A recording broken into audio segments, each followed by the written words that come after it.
Good morning friends, my self Gautam Jain. मैं आपको पढ़ाता हूं बुक कीपिंग एंड अकाउंटेंसी। तो लास्ट लेक्चर्स हमने कुछ अकाउंटिंग के कंसेप्ट्स देखे थे।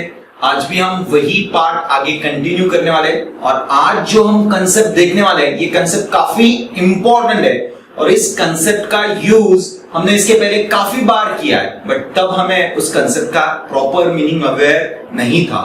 तो ये कंसेप्ट काफी इंपॉर्टेंट है, एवरी बिजनेस में ये कंसेप्ट आपको शो होगी। तो आज का हमारा कंसेप्ट है असेट, ASSETS, असेट्स। अब असेट्स इस वर्ड का एग्जैक्ट मीनिंग क्या होता है? इन जनरल लैंग्वेज हम असेट्स का मतलब कहते हैं संपत्ति, प्रॉपर्टी, जिसी को हम क्या कहते हैं? असेट। तो असेट का जनरल लैंग्वेज में क्या मतलब होता है? असेट का मतलब होता है प्रॉपर्टी या फिर कोई संपत्ति, जिसे हम क्या कहते हैं? Asset. But in accountancy assets का मतलब होता है वो प्रॉपर्टीज कि जिस पे आपके बिजनेस का कानूनी अधिकार है। Asset means those property which belongs to the business. सभी प्रॉपर्टीज हमारी असेट नहीं है। जिन प्रॉपर्टीज पे हमारा अधिकार होता है वही प्रॉपर्टीज हमारे लिए हमारी क्या हो सकती है? असेट। जैसे से फॉर एग्जांपल मेरे पास मेरी खुद की बाइक है, तो ये बाइक मेरे लिए मेरी क्या है? असेट है। बट आपके पास कार है, तो आपकी कार ये प्रॉपर्टी है, बट ये कार मेरे लिए मेरी असेट है क्या? नहीं, बिकॉज ऑफ उस कार का ओनर मैं हूं क्या? नहीं। तो असेट्स का मतलब होता है any type of property which belongs to the business. जिस प्रॉपर्टीज पे आपके बिजनेस का कानूनी अधिकार होता है उनसे हम अकाउंटिंग लैंग्वेज में क्या कहते हैं? प्रॉपर्टीज।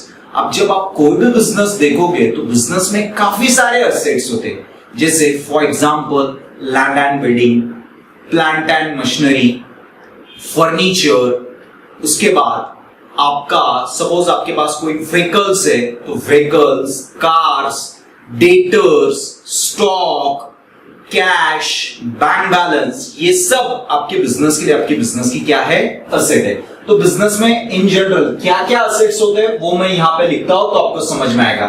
जैसे for example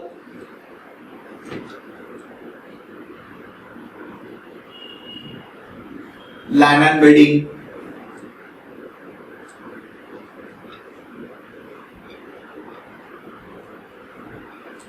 plant and machinery,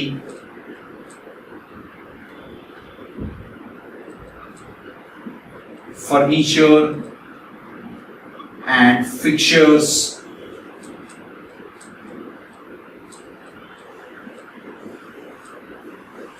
investment या फिर कार, या फिर आपके पास कोई भी व्हीकल्स है तो वो भी आपके लिए आपकी असेट्स है।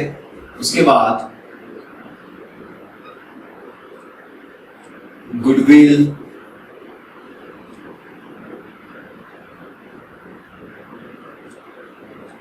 कॉपीराइट,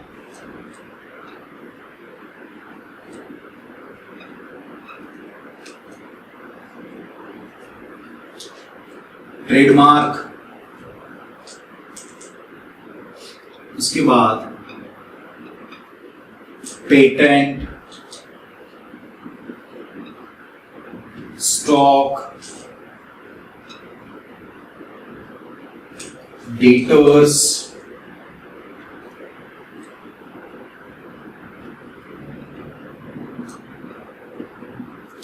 बिल्स रिसीवेबल,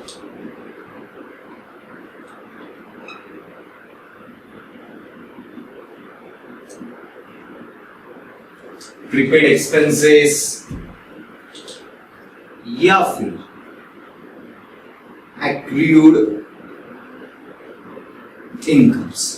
तो इतनी सारी, इससे भी और भी एसेट्स होते हैं, बट जनरली इतनी एसेट्स हमें बिजनेस में दिखाई देती। तो ये सब आपके बिजनेस की असेट्स है। तो असेट्स का मीनिंग सबको क्लियर हुआ है। तो असेट्स का मतलब होता है ऐसी प्रॉपर्टीज कि जिन प्रॉपर्टीज पे आपके बिजनेस का कानूनी अधिकार है, या all those property which belongs to the business are known as assets. अब बिजनेस में काफी सारे असेट्स है, तो इन असेट्स को समझने के लिए हम इस असेट्स को फर्दर क्लासिफाई करते हैं। तो जो भी असेट्स है वो फर्दर क्लासिफाई हुए हैं। जैसे असेट का आप क्लासिफिकेशन देखोगे तो असेट्स को हम टोटली 5 पार्ट्स में डिवाइड करते हैं। तो आपके बिजनेस में जो भी कुछ असेट्स है, तो इन सारे असेट्स को हम 5 पार्ट्स में डिवाइड करते हैं। सबसे पहली होती है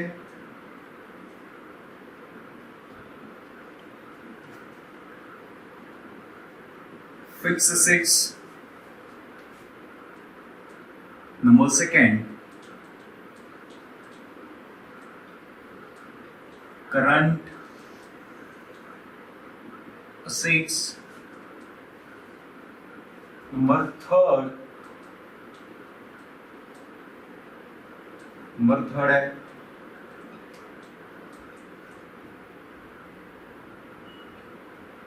लिक्विड असेट्स, नंबर फोर्थ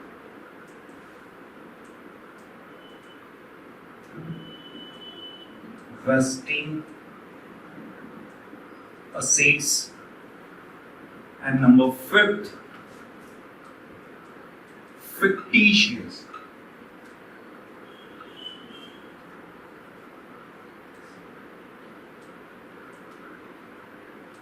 तो हमारे बिजनेस में जो भी कुछ असेट्स है, उन असेट्स को हम टोटली कितने पार्ट्स में डिवाइड करते हैं? 5 पार्ट्स में। Fix asset, current assets, liquid assets, wasting asset and fictitious asset. तो इसमें से हमारे लिए हम आज सबसे पहले देखने वाले हैं दैट इज फिक्स असेट। तो फिक्स असेट्स का मतलब क्या होता है? बाकी के असेट्स भी हम देखेंगे, बट आज हम सबसे पहले देखेंगे फिक्स असेट। तो सबसे पहले हमने असेट्स का मतलब देखा। असेट्स का मतलब होता है any type of property which belongs to the business. अब हम देखते हैं फिक्स असेट का मतलब। फिक्स इस वर्ड का मतलब होता है परमानेंट। जो चीज हमेशा आपके पास कांस्टेंट स्टेबल रहती है, उस चीज को हम क्या कहते हैं? फिक्स। तो सिमिलर दैट इसी बेसिस पे फिक्स असेट का डेफिनेशन बनाया गया है। फिक्स असेट का मतलब होता है एक ऐसी असेट जो हम बिजनेस के पॉइंट ऑफ व्यू से, जिसका हमारे बिजनेस में परमानेंट यूज होगा, इस पॉइंट ऑफ व्यू से हम उसे परचेज करते हैं। और एक बार हमने उनको परचेज कर लिया तो वो लॉन्ग ड्यूरेशंस के लिए हमारे बिजनेस में यूज होते हैं। तो ऐसे सभी एसेट्स को हम कौन सी एसेट कहते हैं? Fix asset. ऐसी एसेट्स जो हम बिजनेस में परमानेंट यूज के पॉइंट ऑफ व्यू से परचेज करते हैं, और एक बार उनको हमने परचेज कर लिया तो ये लॉन्ग ड्यूरेशंस के लिए आपके बिजनेस में क्या रहता है? कांस्टेंट या फिर स्टेबल रहते हैं। इनमें कोई इजीली चेंजेस नहीं होते। जैसे फॉर एग्जांपल मुझे एक क्लास स्टार्ट करना था, तो क्लास स्टार्ट करने के लिए मैंने क्या किया? एक हॉल परचेज कर लिया। अब ये जो जगह मैंने परचेज किया है, वो जो लैंड एंड बिल्डिंग मैंने जो परचेज की है, वो मेरे लिए मेरी असेट है। बट असेट में कौन सी असेट है? Fix asset. क्योंकि एक बार मैंने उस हॉल को परचेज कर लिया तो अब सालों साल, हर साल वही लैंड एंड बिल्डिंग मैं मेरे बिजनेस में क्या करूंगा? यूज करूंगा। तो लैंड एंड बिल्डिंग मेरे लिए मेरी कौन सी एसेट है? Fix asset. Same way plant and machinery. Suppose मेरा कोई बिजनेस है और बिजनेस में मुझे किसी मशीनरी की रिक्वायरमेंट है, तो एक बार मैं वो मशीनरी परचेज कर लेता हूं तो सालों साल उसी मशीनरी को मैं क्या करता हूं? यूज करता हूं। मैं हर साल नई मशीनरी लेता हूं क्या? नहीं। तो प्लांट एंड मशीनरी भी मेरे लिए मेरी कौन सी एसेट है? फिक्स एसेट है। Furniture and fixtures, same way आपने आपके बिजनेस में फर्नीचर बनाया तो सालों साल आप उस फर्नीचर को क्या करोगे? यूज करोगे। तो फर्नीचर एंड फिक्चर्स भी आपके लिए आपकी कौन सी एसेट है? Fix asset. तो फिक्स एसेट ये बिजनेस में परमानेंट यूज के पॉइंट ऑफ व्यू से परचेज की जाती है। रीसेल के पॉइंट ऑफ व्यू से हम इसे परचेज नहीं करते। रीसेल का मतलब होता है आज सस्ते में मिल रही है, कल महंगी हो जाएगी तो हम उसको बेच देंगे। ये हमारा इंटेंशन नहीं होता है उन असेट्स को परचेज करने के लिए। तो फिक्स असेट का मतलब होता है एक ऐसी असेट्स जो हम बिजनेस में परमानेंट यूज के पॉइंट ऑफ व्यू से परचेज करते हैं, और एक बार हमने उनको परचेज कर लिया तो वो सालों साल हमारे बिजनेस में हम कॉन्स्टेंटली उनको क्या करते हैं, यूज करते हैं। तो ऐसे सभी एसेट्स को हम कौन सी एसेट्स कहते हैं, फिक्स एसेट। और हर बिजनेस में आपको कुछ ना कुछ क्या रहेंगे, फिक्स एसेट्स दिखाई देंगे।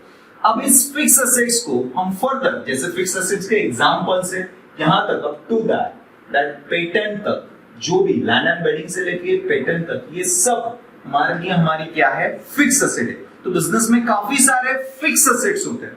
तो इन फिक्स एसेट्स को हम फर्दर क्लासिफाई करते हैं। तो फिक्स एसेट्स को भी हमने दो पार्ट्स में डिवाइड किया है। तो फिक्स एसेट्स के भी दो पार्ट्स होंगे। पहला पार्ट रहेगा टैंजिबल एसेट्स एंड सेकेंड रहेगा इंटैंजिबल एसेट्स। तो फिक्स एसेट्स को भी हम फर्दर समझने के लिए दो पार्ट्स में डिवाइड करते हैं, एक टैंजिबल और दूसरा इंटैंजिबल। अब हम समझ के लेते हैं टैंजिबल एसेट का मतलब क्या आता है। तो टैंजिबल एसेट्स का मतलब होता है those asset which can be seen, touch, felt या they have some physical shape. तो टैंजिबल एसेट्स का मतलब होता है ऐसे एसेट्स कि जिन एसेट्स को हम देख सकते हैं, छू सकते हैं, महसूस कर सकते हैं, या जिनको कोई फिजिकल एग्जिस्टेंस है। तो ऐसे एसेट्स को हम क्या कहते हैं, टैंजिबल एसेट। जैसे for example land and building, हम लैंड एंड बिल्डिंग देख सकते हैं, उसको छू सकते हैं, महसूस कर सकते हैं, या फिर उसको कोई एक फिजिकल एग्जिस्टेंस है। तो इसीलिए वो हमारी एसेट है। एसेट में कौन सी एसेट है, फिक्स एसेट। फिक्स एसेट में कौन सी है, टैंजिबल।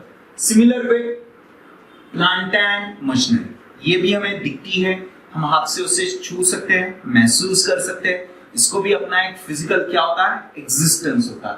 तो that's why plant and machinery भी हमारे लिए हमारी कौन सी एसेट है, tangible asset. Furniture and fixtures, ये भी वन टाइप ऑफ कौन सी एसेट है, tangible asset.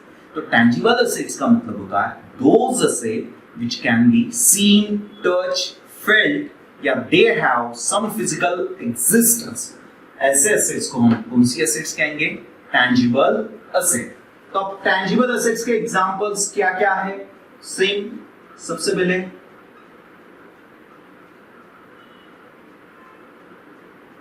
land and building, plant and machinery,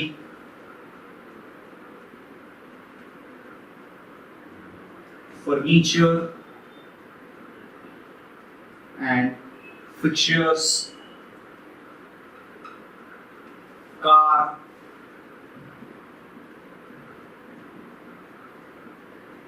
investment. ये सब आपके लिए आपकी क्या है, टैंजिबल एसेट। तो अब लैंड एंड बिल्डिंग हम सबको तो मालूम है, प्लांट एंड मशीनरी। अब मशीनरी तो हमें मालूम है, अब प्लांट का मतलब क्या होता है, प्लांट का मतलब होता है किसी प्लेस पे एक से ज्यादा मशीनरी का सेटअप है तो उसे हम कहते हैं प्लांट। फर्नीचर हम सबको अवेयर है। फिक्चर्स ये हमारे लिए नया वर्ड है। फिक्चर्स का मतलब होता है फर्नीचर को कंप्लीट लुक आने के लिए जो एसेसरीज आप यूज करते हो। जैसे सिमिलर वे ये मेरा हॉल है, तो इस हॉल में मेरा ये जो फर्नीचर है, उस फर्नीचर को कंप्लीट लुक आने के लिए मैंने ये लाइट फिटिंग्स की, उसके बाद मैंने कर्टन्स लगाए, ये सब मेरे लिए मेरे क्या है, फिक्चर्स है। तो फर्नीचर एंड फिक्चर्स, कार सबको मालूम है। अब इन्वेस्टमेंट का मतलब क्या होता है, जैसे फॉर एग्जांपल आप किसी कंपनी के शेयर्स में पैसा इन्वेस्ट करते हो, या फिर आप किसी कंपनी के डिवेंचर्स में पैसा इन्वेस्ट करते हो, या फिर आप कोई गवर्नमेंट सिक्योरिटीज बॉन्ड परचेज करते हो, तो उसे हम क्या कहते हैं, इन्वेस्टमेंट। तो ये सब हमारी कौन सी एसेट है, टैंजिबल एसेट। एक बार हमने इन एसेट्स को परचेज कर लिया तो सालों साल ये एसेट हमारे बिजनेस में क्या होते हैं, यूज होते हैं, और इनको हम देख सकते हैं, छू सकते हैं, महसूस कर सकते हैं, इनको कोई अपना एक फिजिकल एग्जिस्टेंस है। दैट्स व्हाई उसे हम कहते हैं टैंजिबल एसेट। तो हमने सबसे पहले क्या देखा, एसेट, एसेट के बाद हमने क्या देखा, फिक्स एसेट, फिक्स एसेट्स के बाद हमने देखा टैंजिबल एसेट। तो टैंजिबल एसेट सबको समझ में आ गया है। अब हम देखेंगे next one beat, that is intangible asset. अब इनटैंजिबल एसेट्स का मतलब क्या होता है, exact opposite of tangible. Tangible में हमने देखा जो एसेट हम देख सकते हैं, छू सकते हैं, महसूस कर सकते हैं, या जिन एसेट्स को कोई फिजिकल एग्जिस्टेंस होता है उसे हम कहते हैं टैंजिबल। बट अब इनटैंजिबल का मतलब क्या होता है, इनटैंजिबल का मतलब होता है एक ऐसी एसेट्स कि जिसको हम आंखों से देख नहीं सकते, छू नहीं सकते, महसूस नहीं कर सकते, या जिनका कोई फिजिकल एग्जिस्टेंस नहीं है, but they are measurable in terms of money. हम उनको पैसे के फॉर्म में क्या कर सकते हैं, काउंट कर सकते हैं। तो ऐसे एसेट्स को हम क्या कहते हैं, इनटैंजिबल। तो इनटैंजिबल एसेट आपको आंखों से तो दिखाई नहीं देगी, उसका कोई फिजिकल एग्जिस्टेंस नहीं रहेगा, या फिर उनका कोई शेप नहीं है, बट उनको हम पैसे के फॉर्म में क्या कर सकते हैं, काउंट कर सकते हैं। तो ऐसे एसेट्स को हम क्या कहते हैं, इनटैंजिबल एसेट। तो इनटैंजिबल एसेट्स के एग्जांपल है गुडविल,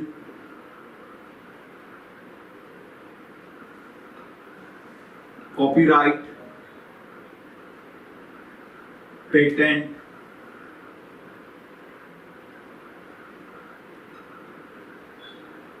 ट्रेडमार्क, ये सब हमारी कौन सी एसेट है, इनटैंजिबल एसेट।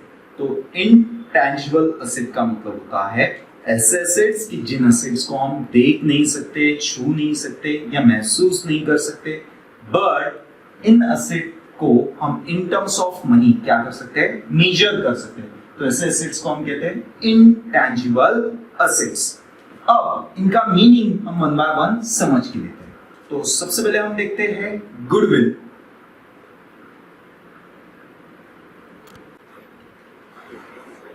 तो इनटैंजिबल एसेट्स के हम एग्जांपल समझ के लेते हैं।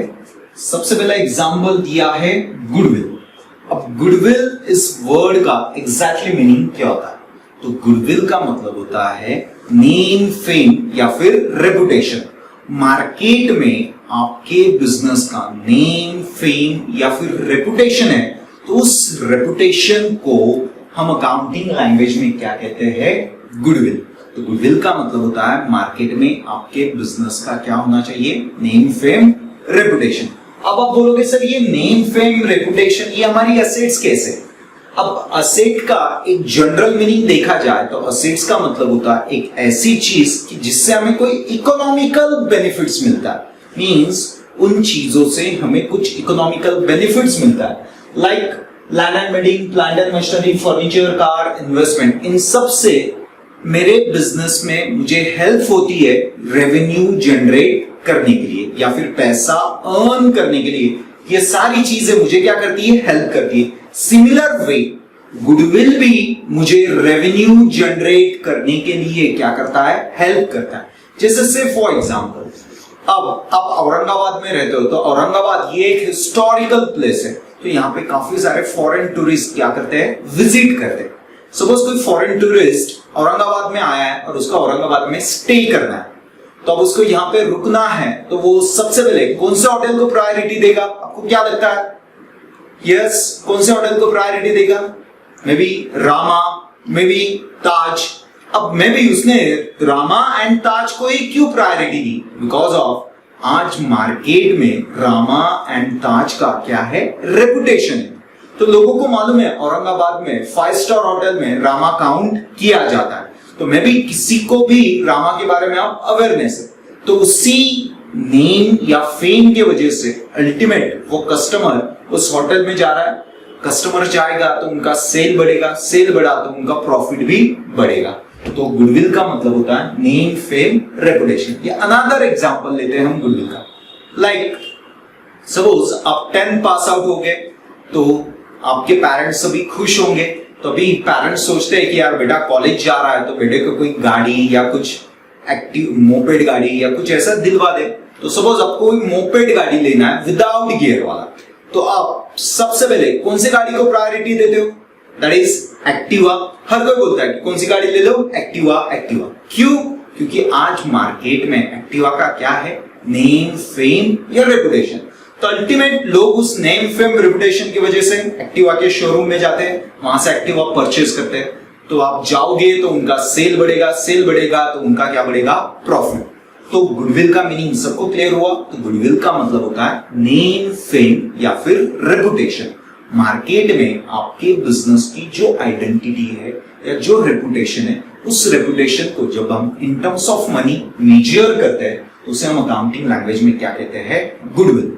बट आप ये नहीं कह सकते हो कि एक्टिवा का गुडविल कैसे दिखता है, because of it is intangible. ये क्या है, इनटैंजिबल। इसको हम देख नहीं सकते, छू नहीं सकते, महसूस नहीं कर सकते, बट इसका कोई फिजिकल फॉर्म भी नहीं है, but they are measurable in terms of money.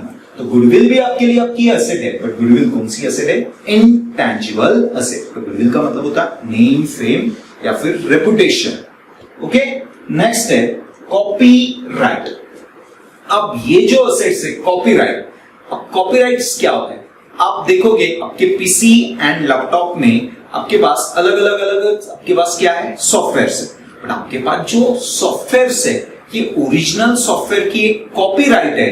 आपने सामने वाले पर्संस को कुछ पैसा पे किया और उनसे परमिशन लिया है कि आपका सॉफ्टवेयर मैं मेरे बिजनेस के लिए क्या कर सकता हूं, यूज कर सकता हूं। जैसे आप देखोगे अकाउंटिंग के पॉइंट ऑफ व्यू से, तो अकाउंटिंग के लिए एक बेस्ट सॉफ्टवेयर है दैट इज टैली। तो अब मेरे बिजनेस में भी टैली सॉफ्टवेयर मैं क्या करता हूं, यूज करता हूं। बट मेरे पास जो टैली सॉफ्टवेयर है ये ओरिजिनल सॉफ्टवेयर की क्या है, वन टाइप ऑफ कॉपी है, क्योंकि मैंने टैली सॉल्यूशन वालों को कुछ पैसा पे किया और उनसे मैंने परमिशन लिया कि मैं आपका सॉफ्टवेयर मेरे बिजनेस की अकाउंटिंग के लिए क्या करूंगा, यूज करूंगा। तो कॉपीराइट्स, तो जो भी सॉफ्टवेयर कंपनीज होती है या जो भी सॉफ्टवेयर कंपनी जो सॉफ्टवेयर बनाते हैं, उन सॉफ्टवेयर की हमारे पास जो लीगल राइट्स होता है जिसे हम कहते हैं कॉपी राइट्स। तो ये लीगल राइट्स भी आपके लिए आपकी कौन सी एसेट है, इनटैंजिबल एसेट्स। नेक्स्ट है पेटेंट। अब पेटेंट का मतलब क्या होता है, पेटेंट का मतलब होता है नो हाउ या फिर टेक्नोलॉजी। कोई भी चीज को बनाने का एक तरीका होता है, एक वे होता है। जैसे से फॉर एग्जांपल फैंस, तो ये फैन बनाने की टेक्निक किसी ना किसी ने क्या की है, इनोवेट की है। तो जब भी कोई भी कंपनी फैन प्रोड्यूस करती है तो जिस पर्सन ने इस टेक्नोलॉजी का इनोवेशंस किया है, तो हमें उस पर्सन से उस टेक्नोलॉजी को यूज करने का क्या करना पड़ता है, परमिशन लेनी पड़ती है, या और उस परमिशन के अगेंस्ट में हमें उसको क्या करना पड़ता है, पैसा देना पड़ता है। या फिर जैसे साइंटिस्ट क्या करते हैं, जस्ट अलग अलग टाइप्स के मेडिसिन फाइंड आउट करते हैं। उन मेडिसिन का जो भी पेटेंट होता है वो किसी कंपनी के नाम पे क्या होता है, रजिस्टर्ड। जैसे से फॉर एग्जांपल डॉक्टर रेड्डीज, ये एक फार्मास्यूटिकल कंपनी है जिनके काफी सारे पेटेंट्स रजिस्टर है। तो इन कंपनी ने क्या किया है, अपने कुछ दवाई का इनोवेशंस किया, तो वो दवाई बनाने का उनके पास क्या है, एक formula. Suppose same type of दवाई किसी को प्रोड्यूस करनी है तो उनको उस कंपनी से क्या करनी पड़ती है, परमिशन लेनी पड़ती है। तो that is called as patent. तो पेटेंट का मतलब होता है नो हाउ या फिर टेक्नोलॉजी। नेक्स्ट एग्जांपल है ट्रेडमार्क। ट्रेडमार्क का मतलब होता है सिंबल। ट्रेडमार्क का मतलब क्या होता है, सिंबल। काफी सारे ऐसे प्रोडक्ट होते हैं कि जो सिंबल से आइडेंटिफाई किए जाते हैं, मतलब वो सिंबल अब उन प्रोडक्ट का क्या बन गया है, ट्रेडमार्क। मतलब लोग उनका नाम जानते भी नहीं है तो भी लोग उन प्रोडक्ट को उन सिंबल से क्या कर लेते हैं, आइडेंटिफाई कर लेते हैं, और वही आइडेंटिफिकेशन उनके लिए उनकी क्या है, वन टाइप ऑफ एसेट। जैसे फॉर एग्जांपल आप देखते हो रोड पे काफी सारे कार्स घूमते हैं जिनके ऊपर ऐसा सिंबल होता है। अब ये सिंबल रिप्रेजेंट करता है कि ये कौन सी कार का सिंबल है, दैट इज मर्सिडीज। अब मैंने यहां तो लिखा नहीं मर्सिडीज, पर उसके बावजूद भी मैं क्या बोला, ये कौन सी कार का सिंबल है, मर्सिडीज। सेम वे कुछ कार्स हैं जिनके आगे ऐसा सिंबल होता है, दैट इज कॉल्ड एज, ये सिंबल किसे रिप्रेजेंट करता है, ऑडी को। तो ये ऑडी का क्या बन चुका है? Identification mark. ये मर्सिडीज का आइडेंटिफिकेशन मार्क। कुछ इलेक्ट्रॉनिक प्रोडक्ट्स होते हैं जिन पे ऐसा मार्क होता है, that is called as ISI mark. अब ये आईएसआई मार्क क्या रिप्रेजेंट करता है कि ये प्रोडक्ट क्वालिटेड प्रोडक्ट है। जो भी प्रोडक्ट क्वालिटेड होता है उस पे आईएसआई मार्क होता है। जब भी हम कोई भी इलेक्ट्रॉनिक चीज लेने जाते हैं तो हम सामने वाले को पहले पूछते हैं भैया उस पे आईएसआई मार्क है। तो आईएसआई मार्क उस प्रोडक्ट का क्या बन गया है? जस्ट क्वालिटी का सिंबल।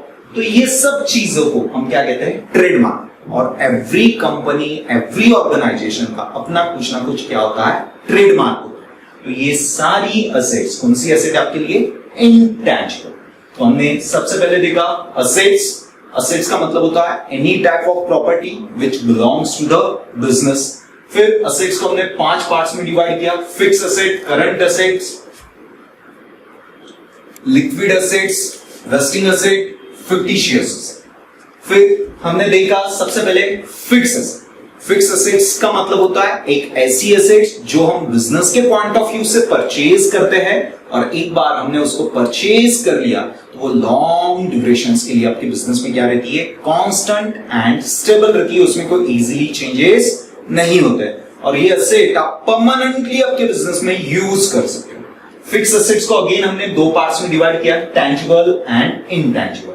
टैंजिबल एसेट्स का मतलब होता है एक ऐसी एसेट्स की जिस एसेट्स को आप देख सकते हो, छू सकते हो, महसूस कर सकते हो या जिसका अपना कोई फिजिकल एग्जिस्टेंस है, तो that is tangible asset. Intangible assets, इनको आप देख नहीं सकते हो, छू नहीं सकते हो, महसूस नहीं कर सकते, but they are measurable in terms of money, but उसको हम पैसे के फॉर्म में काउंट कर सकते हैं। तो इनटैंजिबल के एग्जांपल्स आपको याद रखना है, गुडविल, कॉपीराइट, पेटेंट, ट्रेडमार्क।